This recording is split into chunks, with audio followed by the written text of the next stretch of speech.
In today's video, I want to talk a little bit more about past traumatic experience and what I refer to as abuse. When you first hear about the terms abuse and trauma, then you may have some strong connotations or associations coming up.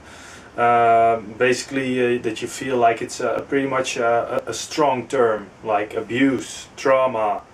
But actually, what I want to suggest with this video is that experiences of trauma and abuse are actually quite commonplace, and that they exist on a lot of levels in our life.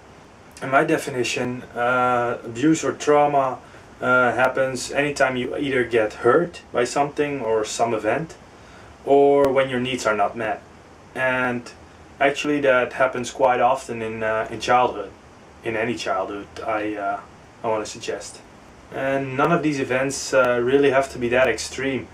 I mean, a kid can get upset pretty easily, and these events may seem like nothing to you right now, but I want to show that it's really all about like what it meant to that child at that particular time, and how that is influencing behavior in later stages of life.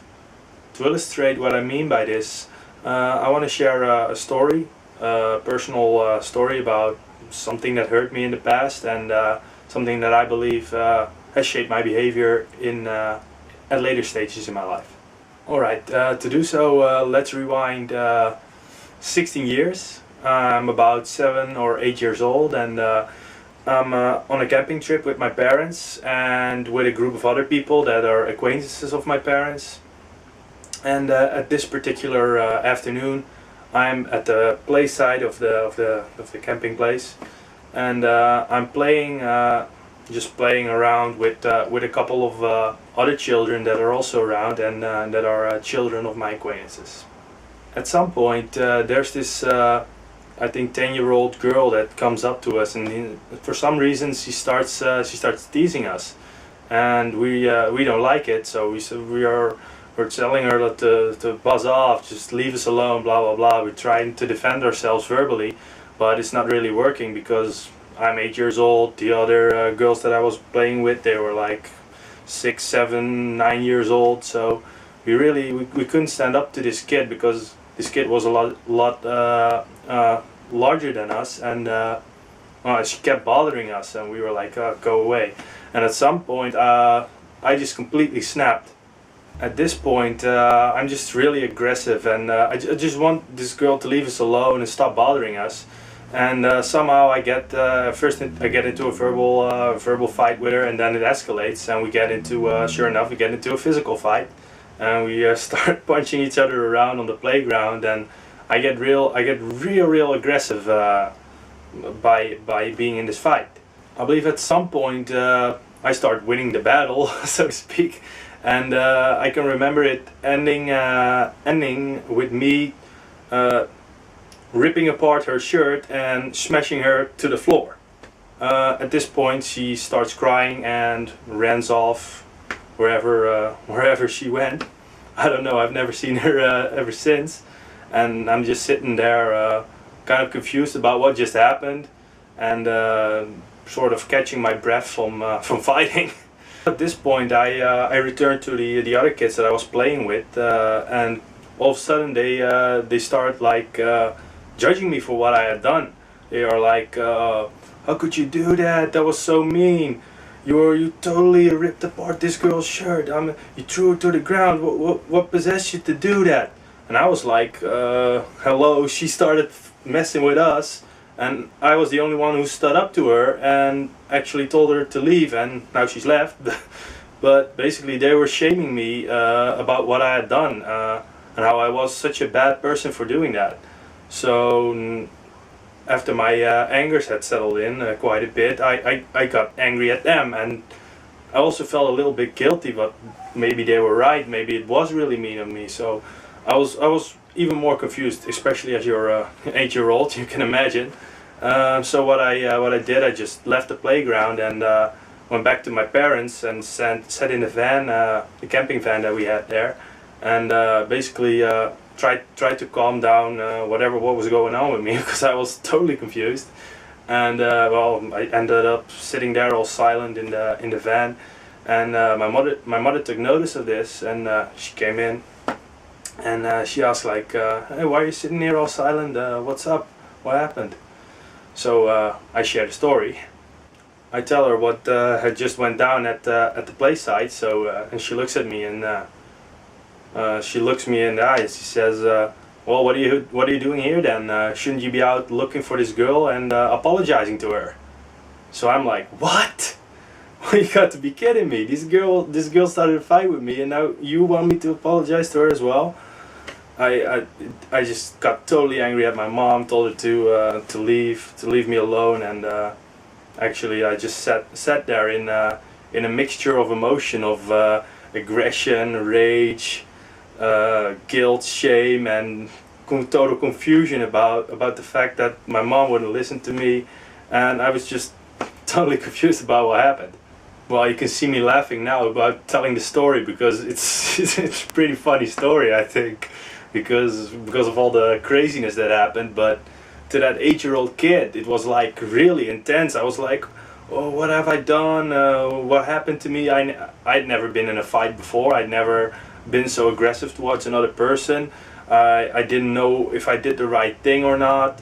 I felt guilty because these other people were victimizing me, and I thought I was the hero for protecting them, but they thought that I was the villain because I was so mean to this person. And then my mom wouldn't listen to me, and she just totally disacknowledged how I felt, and just told me to go apologize to this girl while I was feeling still very angry at this girl. So yeah, it's funny right now, but at that time when I was 8 years old, I was like totally in a meltdown of emotion at that time. And also I think like as that 8-year-old kid, there were a couple things that I learned about life in that moment. First of all, I learned nobody gives a shit about how I feel because no one would listen to me how I felt at that moment. And second, I have to suppress my aggression because if I don't, then maybe I end up hurting someone, and other people will disapprove of me because I'm hurting other people and I'm being a mean person, and I can't have that happen because I want people to approve of me. So basically at that point I started suppressing my aggression and trying to avoid conflict, because else I might end up hurting someone and having other people around me disapprove of me. So how did I experience trauma in that experience?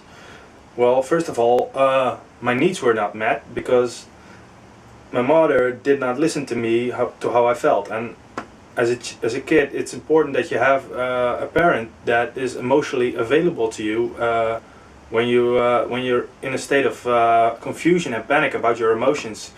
And my mom, she totally disacknowledged how I felt. She immediately went into this whole go make it right thing that I didn't like, and yeah, and this was just how my needs were not met in that scenario. And I can explain why that happened, because me and my mom, we've talked about these types of things. I've examined these types of things, and I asked my mom like, how come you were emotionally absent in that experience? And she in turn said she came from a very religious family. They had a lot of shaming going around in their family about anger. You were not allowed to pick a fight with your siblings. You were not allowed to express emotions. Anything having to do with sexuality was totally off limits. And as a result of that, my mom, she became very emotionally absent throughout her upbringing, and that carried over into how she related to me. And furthermore, I became emotionally absent as a result of that as well. And if I hadn't investigated all of that, then I might have stayed emotionally absent. And this whole deal of being emotionally absent really just comes down to bad parenting.